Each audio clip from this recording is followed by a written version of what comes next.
Is there a return to religion? This is R.J. Rushdoony with a report on our threatened freedom. In the past year, many magazines and commentators have written about a return to religion. Is this true? Is there evidence of a change in the United States? First of all, we have had in the past half-century more than one return to religion which meant little or nothing.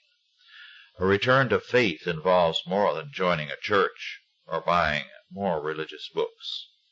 Second, a return to religion can be a product of social stress rather than a believing heart.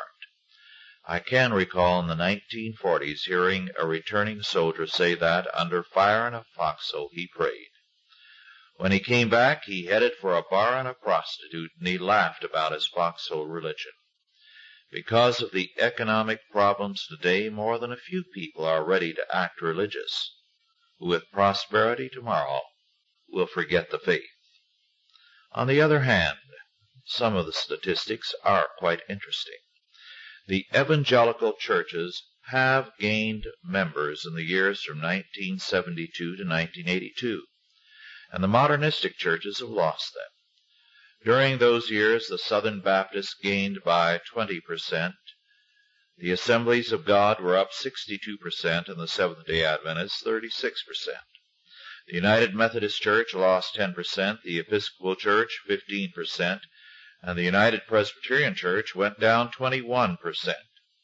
In other words, the stronger the faith, the stronger the growth. Clearly, there is a return to and a growth of a more biblical and evangelical faith.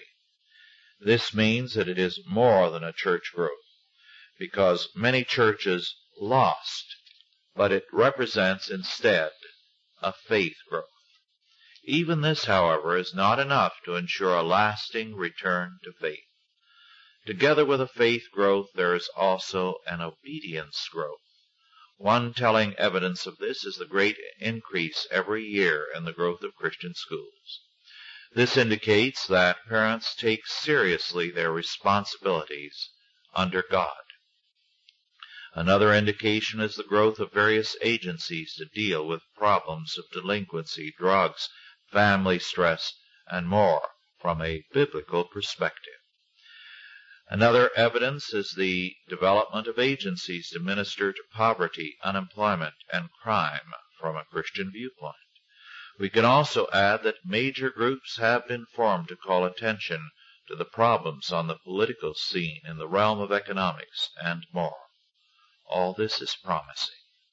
A valid and enduring return to the faith means that all of life is viewed in biblical terms and in terms of a mandate from God. Such a renewal, if it continues, offers hope of a new birth of freedom and self-government. This has been R.J. Rushdoony with a report on our threatened